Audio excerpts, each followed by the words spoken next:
I think it's implied that the game, if he's going to play it, is already good anyway. If you were... Yeah. That's Ethan, end of the episode.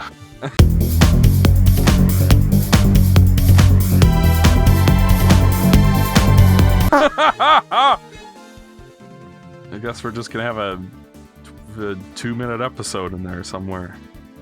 Okay, then do I just start again? Welcome back to Goat Sack Mavericks. It's like Ethan uploads 2 videos on the same day, and one of them is 2 minutes long. Oh yeah, another thing that we forgot to tell Ethan, all these names are based off of a Guns N' Roses member. Yeah, Okay. I could tell. And we're playing this version because it has this in the updated port or re-release. The Mega Man collections, they took out that the name. Which, to me, is bizarre, because this is a series that was pointedly inspired by music to the point where they named their main character Rockman for some reason. Press the wrong button. Which, you know, because rock and roll, the 2 robots, but then for some reason his superhero name is Rockman, even though that sounds like he's like made of stone or something. I've never understood that. Rockman is a terrible, shitty title. I've always thought Rockman was a cooler name than Mega Man. I've always wished it's okay to be wrong sometimes. So that part apparently is pretty difficult. A lot of people struggle with it, and I just I muscle memoried it. I only died once on it. Because I pressed the wrong button. Well, technically he died like 12 times, but... That was just for fun. For fun. That was to make sure I wouldn't beat the world record on the recording, because that would be too good. Yeah, that would be... I gotta give somebody else a chance, right? I think in like the updated versions, Mikey, you mentioned like the patch version of these, the fan patches. Oh, yeah. I think they reduce it so you don't need as many of those to open up this area. Mm-hmm. But yeah, I remember as a kid dying so much here and never knowing that there was an armor piece here. But I played it so much that I kind of have it by memory. Which kind of sucks, because, like, again, in this game you need all of the pieces to use any of the armors at all. But the 2 new armors, I guess the Falcon armor is okay, but the Gaia armor is fucking worthless. It's so much missed potential there. And you have to go way out of your way to get it compared to the Falcon armor. Because basically you need to get all 4 pieces of the Falcon armor in order to get the last piece of the Gaia armor, if I'm not mistaken. Yes. Which means that you can't even fucking... You have to get all 8 pieces, which is just shit, you know? It's like... God, I love the music in this game. Yeah, I can hear it. It's pretty darn good. But, yeah, it's like... Oh yeah, we love music so much that we're gonna name all our characters after musical phrases like forte or treble or whatever. Bass. But yeah, bass. No, he's bass. Then they name the Mavericks after Guns N' Roses, which is like a legit band. And he didn't. That was a localization thing. I know. I'm saying that, like, and I will tell you a funny story about that. Yeah. Where it's just like, Then they re-released the game like 20 years later as part of the X Legacy Collection 2 or whatever, and they're just like, oh no, we can't have that. We gotta get that shit out of here. You know, it's just like, you're saying you're suddenly too good for that? Like, it's too good to name them after, to have a different localization that's not true to the spirit of the original, or honoring Guns N' Roses with the biggest whiny bitch ever, Axl Rose. What I'm saying is just... that Crescent Grizzly, like, okay, so there's, I think the Rose Boss guy is named Axel the Red, which is, I think, the whiny bitch you just mentioned, but the original name is like Spike Rose Red or something like that, and it's like... Well, maybe they got the idea from that, because it has Rose in the name. They're like, oh yeah, you know what would be really funny? Us localizations. Well, that's the real reason was. Okay. You go ahead and tell us, Alonzo, if you know it. Yeah, the localizer. I can't remember the name of the woman, but basically her husband was a big fan of Guns N' Roses, so she kind of did it, you know, for him. Yeah, I mean it was 2000, so everybody was still a fan of Guns N' Roses, I think. I'm just saying I have no idea why they felt the need to take it out, because if anybody is seriously out there saying they did a disservice to the Japanese vision when it comes to these stupid Maverick names, like, I don't believe you. I don't think you actually care about that. Oh yeah, they say he said Squid Adler here also. I kind of dashed through it, but yeah. And anyway, the woman who was in charge of the local, or at least involved in the localization and came up with the names, is a woman named Allison Court, who was in a show that I've mentioned before here on Game Mavericks. She was in a show called Big Comfy Couch. She was the clown lady. She was the couch. And also everybody, all the rest of the cast sat on her. It was very uncomfortable and didn't do well for kids. Have you guys ever played a video game called Resident Evil 2 for the PlayStation? Yes. No. Allison Court was the voice of Claire Redfield. Hey, that's pretty neato. So she is the one who came up with the Guns N' Roses names. Launch Octopardo? Well, she didn't come up with that one. I guess she or someone on the localization team just fucked up and didn't realize that the character wasn't called that in the US. I don't know. Ethan, put scan lines on the screen right now. Ethan, put Gramps in the movie porthole. Okay, that was a very easy one. I'll let you have that one. I'll let you have that one for free, okay? Free 99. Gramps is helping you. He's your navigator. Make him Mikey, find a CRT scanline filter preset and give it to Ethan to put on the footage, so he doesn't have to do it himself.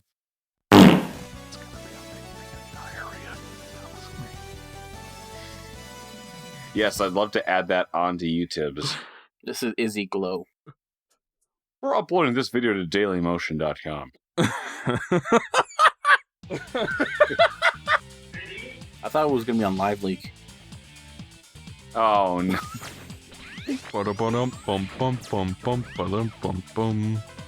Yeah. I gave you that other one for free. You didn't even have to edit it in.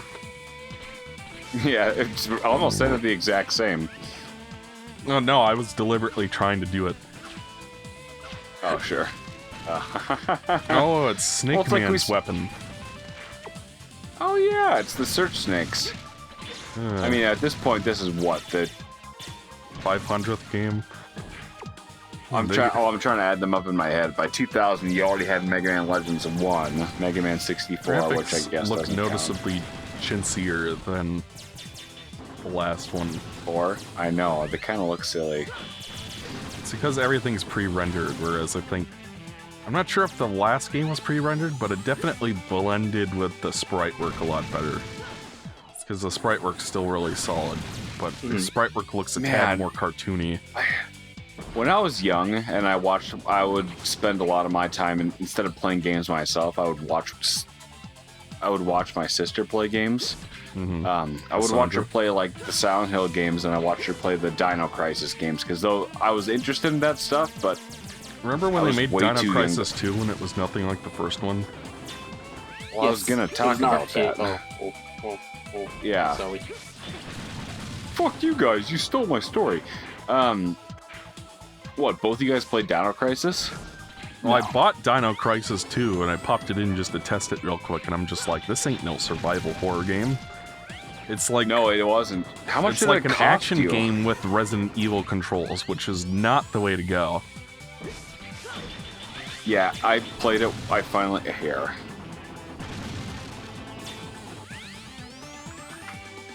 Ethan's gonna edit in a fart. You just know it. Bless you. Jesus. Might want to check your pants after that. But you guys remember this background? It's the same as the split. Look at that! I like how the perspective is like aiming down 3/4 of the way, but he's still like standing upright. Yeah. So like in real life, he would be like running at a 45-degree angle. Well, maybe it's like the Leaning Tower of Pisa, and the tower's like cockeyed, so he's technically standing upright, but he's standing on a slope. Mikey, you're giving this game too much credit. Shut up. Oh, goddamn. Hey, it's that boss from Mega Man and Bass. Ethan edited in the clip.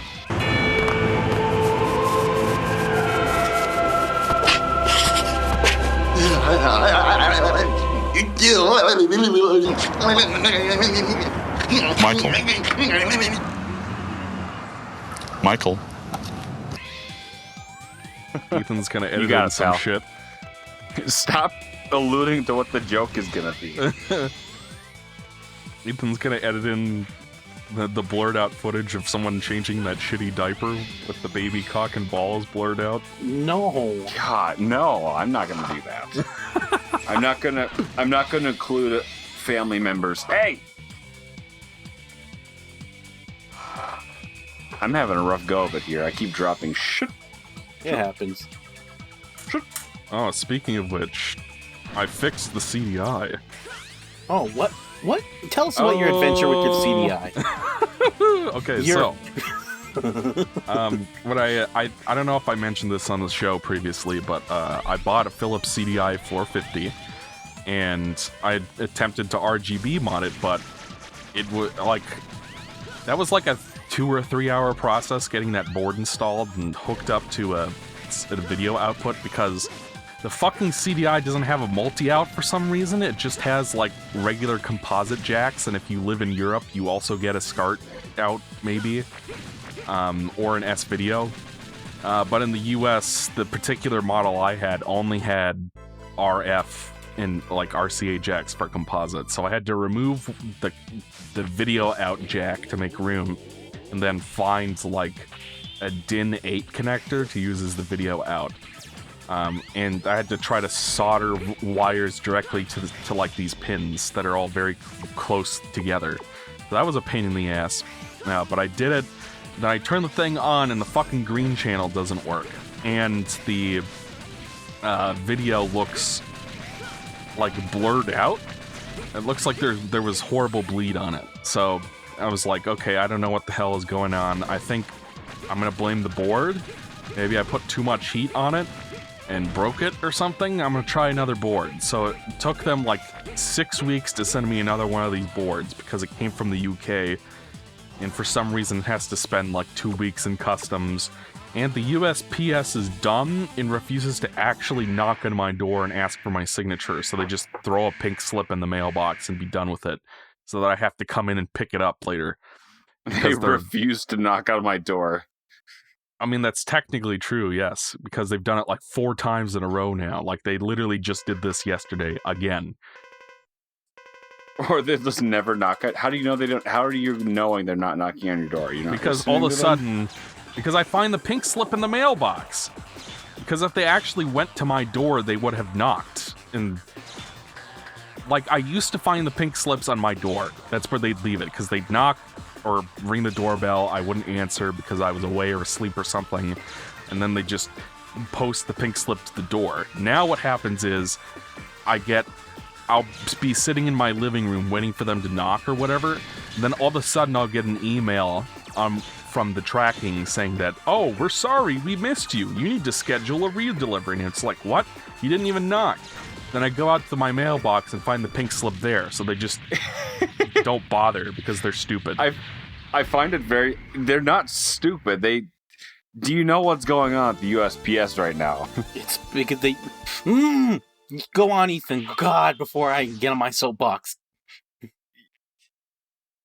What do the fans want? We'll end the episode here. Next episode, you have to tell us if you want Ethan to say what I'm going to say, or Alonzo go on his rampage. I will say this, I got a reply from an actual USPS person when I complained about this on Twitter that basically said that it is actually much faster to just knock on the door and hope someone answers than to fill out one of those pink slips.